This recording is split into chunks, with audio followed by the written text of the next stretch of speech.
সে আল্লাহ বললেন, গোলাম চাইতে হবে শুধু আমার কাছে। সব নবীরা এইভাবে দোয়া করেছেন। সাইয়েদনা ঈসা আলাইহিস সালাম দোয়া করেছেন, আল্লাহ আপনার কাছে আমি দোয়া করি আমারে আপনি শেষ নবী বানায়া দেন। কোন নবী? জোরে বলেন। এটা কি সম্ভব? কারণ শেষ নবী একজন আছে না নাই? কি নাম? সবাই বলেন কি নাম? মুহাম্মদ সাল্লাল্লাহু। আল্লাহ বললেন, না না, উল্টা পাল্টা আবদার করো না, ওই নবুয়তি দিয়ে দেয়া হয়েছে। ঈসা বললেন, ওকে, আমি পড়েছি ইনজিলের মধ্যে ওই নবীর উম্মতদের এত মর্যাদা, বনি ইসরাইলের অনেক নবীর চাইতে নাকি উম্মতে মুহাম্মাদের মর্যাদা অনেক বেশি হবে। আল্লাহ শেষ নবী আমাকে বানালেন না, ওকে, কিন্তু আমার উম্মতকে ওই উম্মত বানান। আল্লাহ বলেন নো, ওইটাও দেয়া হয়ে গেছে। পাবে কে? বিশ্ব নবী পাবে।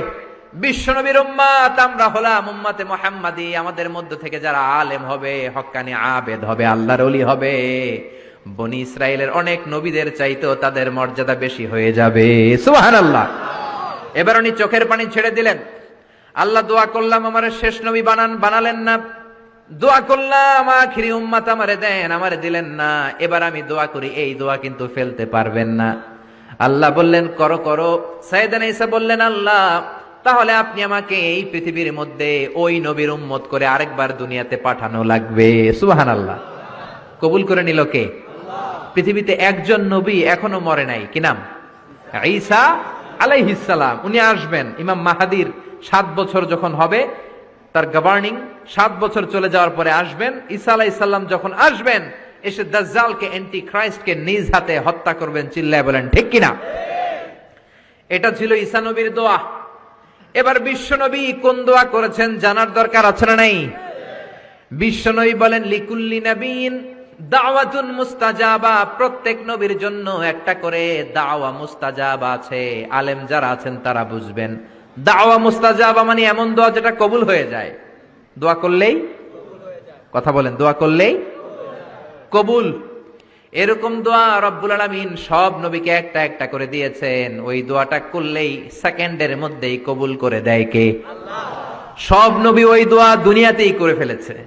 বিশ্বনবী বললেন, লিকুল্লি নবীন দাওয়া মুস্তাজাবা। সব নবীর জন্য একটা স্পেশাল দোয়া আছে, দাও বিহা, যেই দোয়াটা নবীরা দুনিয়াতেই করে ফেলেছে।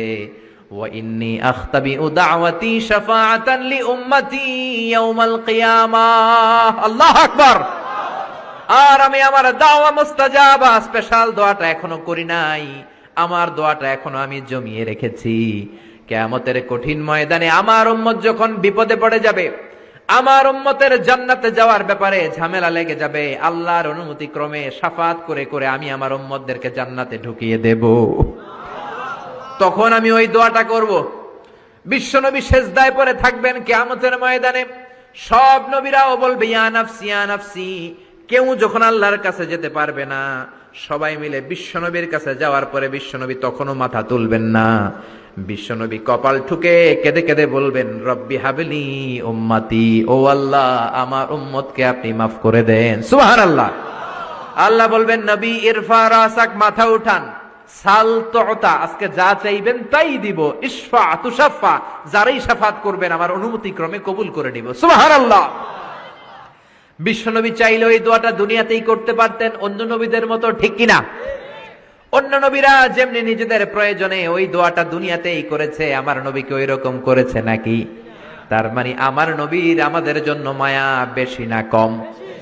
আমার জন্য রেখে দিয়েছেন ওই দোয়াটা, আপনার জন্য রেখে দিয়েছেন দোয়াটা, আমাদের জন্য দোয়াটা রেখে দিয়েছেন। আমরা যখন কিয়ামতের ময়দানে বিপদে পড়ে যাব, বিশ্বনবী দোয়া করে করে আমাদেরকে জান্নাতে ঢুকিয়ে দিবেন, ঠিক কিনা?